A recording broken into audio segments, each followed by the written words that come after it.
Eternally nested nightmares.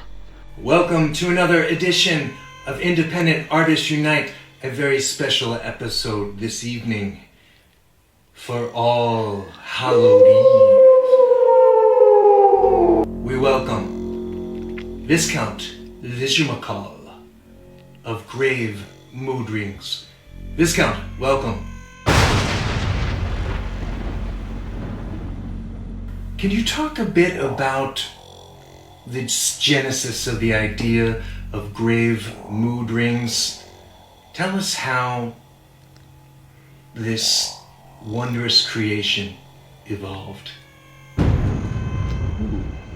It's a big question, but most theorists tend to trace the origins of everything back to the pilot episode, don't they?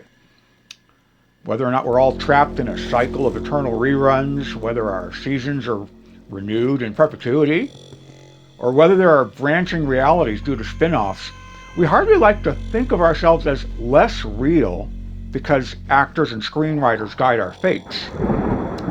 But to more directly answer your question, we believe we were created by the trickster Jonathan Cause Elwood, and we have every faith in his beneficence.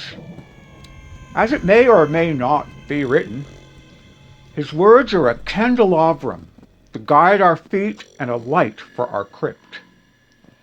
Many may be the improvisations in the sketch comedy of life, but it is the Jonathan's purpose that prevails. He brought us into existence fully formed, like something out of mythology, or at least medieval folk beliefs. We do know this. We come into VHS quality definition when we're on, but surely we never stop existing the rest of the time, though we're even fuzzier around the edges.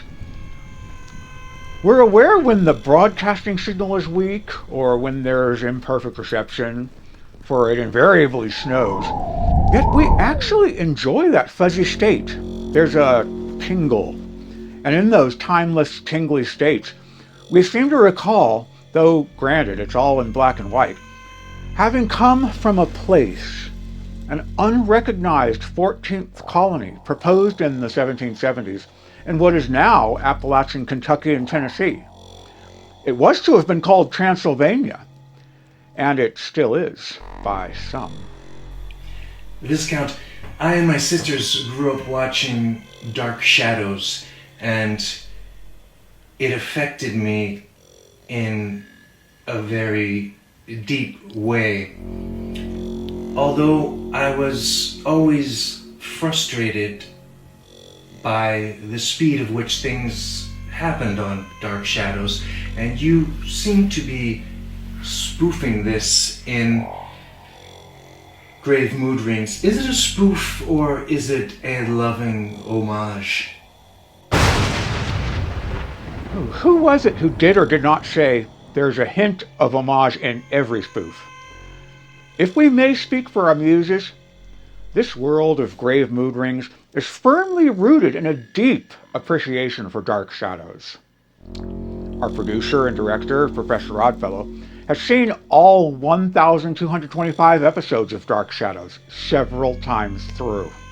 And they say creatures of the night have addictive personalities. As Dark Shadows was filmed live with little rehearsal time, in one take and no editing, it was full of unintentionally awkward, comedic moments as actors stammered and forgot their lines, cameramen stumbled over wires, and lights failed to illuminate faces. The finely costumed clumsiness is part of the charm, and we know this through our faith in the Jonathan. The spoofing on Grave Mood Rings is exaggerated parody, not biting mockery. After all, we would know, if it were meant to be biting. I noticed at times your vampire teeth are actually expelled out of your mouth, and yet the cameras keep rolling, so to speak.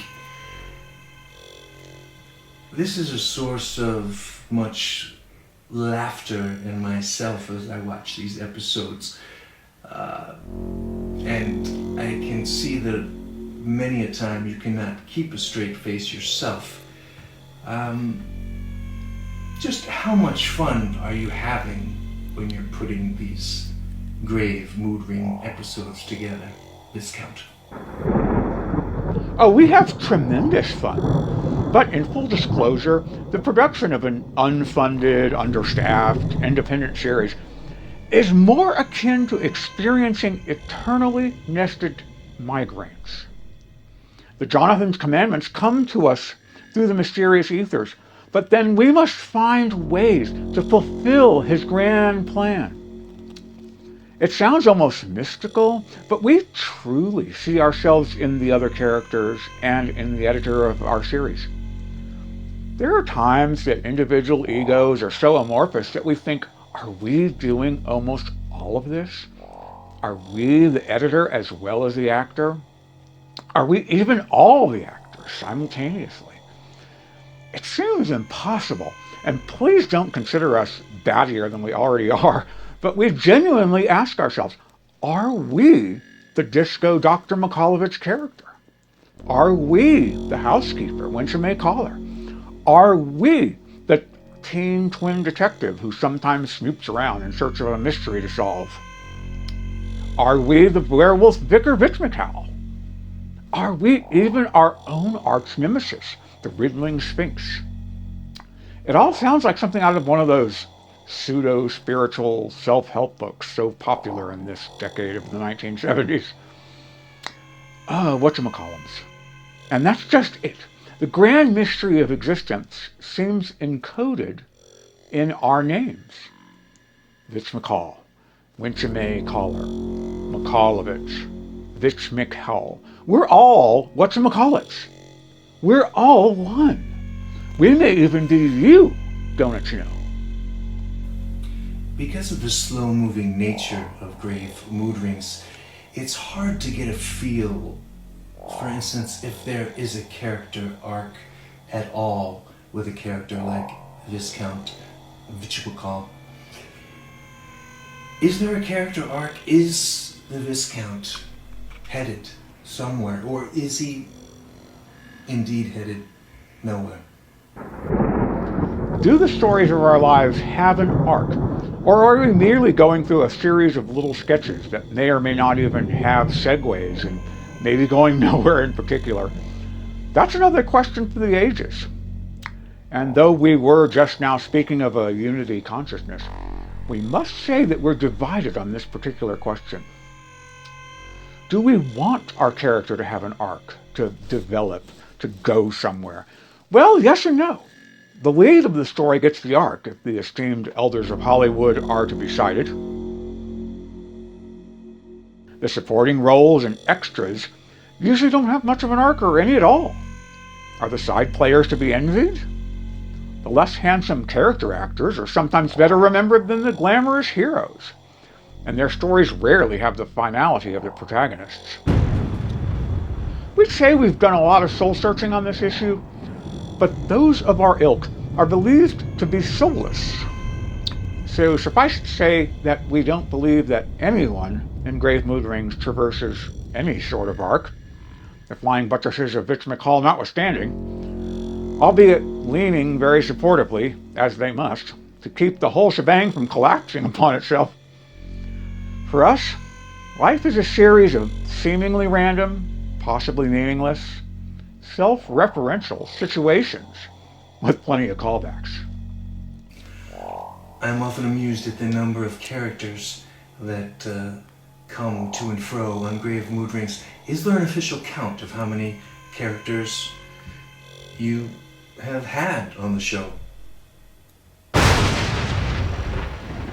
With Bigfoot having revealed himself to have been the shag carpet in our study all along, and if we count the screaming skull and the psychic parrot in the washing machine, Cousin Polly, there have been 9 recurring characters. It's a tricky question, though, about the number. Do we count the 3 witches from Macbeth when they were possibly our housekeeper and identical sisters? And do we count mostly unseen entities like the recruiter from Clown College or the Haunted Donuts? Let's not. Is there a grand plan for Grave Mood Rings? Is there a future that Grave Mood Rings is building toward?